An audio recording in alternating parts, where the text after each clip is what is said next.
বঙ্গে প্রধানমন্ত্রী আসার আগে বঙ্গ ছাড়লেন দিলীপ ঘোষ। এই একই ছবি দেখা গিয়েছিল দুর্গাপুরের মোদিজি জনসভার দিনেও শুক্রবার দমদমে সেন্ট্রাল জেলের মাঠে প্রধানমন্ত্রী নরেন্দ্র মোদীর সভায় ডাক পাননি তিনি। তার কয়েক ঘন্টা আগে দিলীপের বাংলা ছেড়ে অন্য রাজ্যে পাড়ি দেওয়ার নিয়ে প্রশ্ন উঠেছে।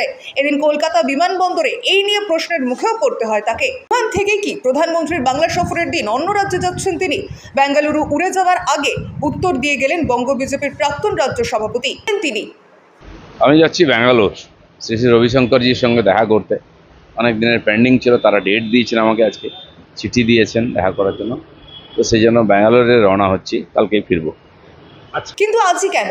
আজ শহরে যখন মোদি আসছেন, এই নিয়ে প্রশ্নের জবাবে দিলীপের জবাব, আজকে ডেট আমাকে কনফার্ম করেছেন চিঠি দিয়ে, শ্রী রবিশঙ্কর থাকবেন। তো আজকে ডেট, আর এখানে আমার কোনো কাজ নেই আজকে। রাজনৈতিক মহলে মনে করছে যে দিলীপ ঘোষকে এক ঘরে করে রাখতে চায় উচ্চ নেতৃত্ব। সেটা দিলীপ বাবুর অভিমানী হওয়ার কারণে হতে পারে। দিলীপ ঘোষ কোনো অভিমান করেনি, ছোটবেলা থেকে আজ পর্যন্ত কাজ করেছে, লোকের অভিমান ভাঙিয়েছে। প্রধানমন্ত্রী কি নিজে বুঝতে পারছেন না যে দিলীপ ঘোষ এই মানুষটি? এটা প্রধানমন্ত্রী কি বুঝছেন না বুঝছেন সেটা প্রধানমন্ত্রীর উপরে ছেড়ে দিন। পার্টি এত বড়, বহু কার্যকর্তা আমার মতো আছেন পার্টিতে, হাজার হাজার লক্ষ লক্ষ। পার্টি তাদের নিয়ে ভাবে, তাদের যোগ্য কাজ দেয়, সময়ে পার্টির প্রয়োজনে পার্টি কাজে লাগাবে। হ্যাঁ, কিন্তু একই আচরণ আপনার প্রতি, মানে আপনি দলকে না, আমার প্রতি ঠিক আছে, পার্টির তো এখন কোনো কাজই নেই, পার্টিতে কোনো প্রোগ্রাম নাই। হ্যাঁ, প্রধানমন্ত্রী আসছেন, গিয়ে ভাষণ শোনা, সে তো আমি মোবাইলেও শুনতে পারি ওনার ভাষণ, আর আসতেই থাকবেন উনি।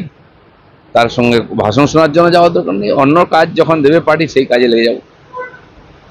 যদি মনে করে আমার ইলেকশন লড়া উচিত, আমি 3 বার লড়েছি, পার্টি 2 বার আমাকে প্রথম জিজ্ঞেস করেছিল কোথায় লড়তে চাই, আমি বলেছি জিতেছি।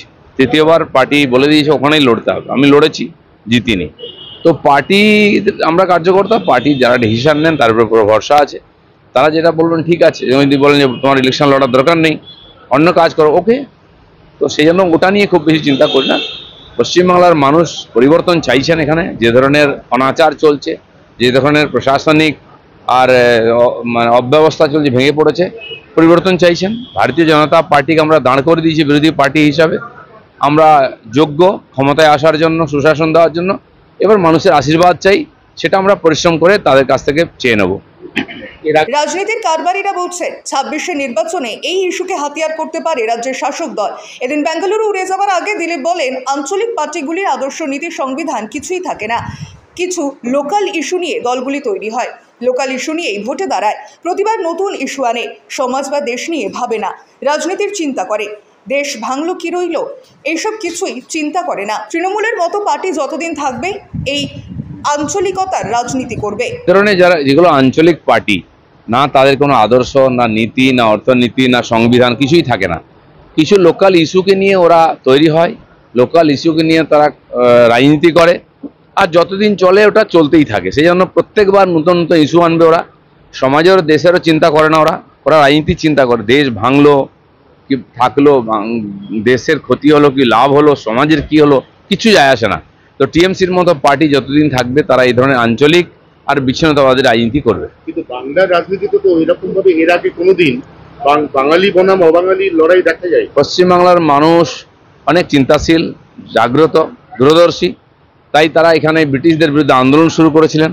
তার আগেও এখানকার সংস্কৃতি, তারপরে পড়াশোনা, খেলাধুলা, সব কিছু আমরা এগিয়েছিলাম আমাদের দূরদর্শিতার জন্য। এখনও বাঙালির মধ্যে প্রতিভা আছে। প্রায় 50 বছর ধরে অব্যবস্থার জন্য সব ভেঙে পড়েছে। এই প্রতিভারাই বাংলার বাইরে গিয়ে সাফল্যের সঙ্গে, সম্মানের সঙ্গে কাজ করছেন। বাংলার পরিবর্তন হলে ওগুলো ঠিক হয়ে যাবে, মানুষ এটা বুঝতে আরম্ভ করেছে। Bureau report, KTV Bangla.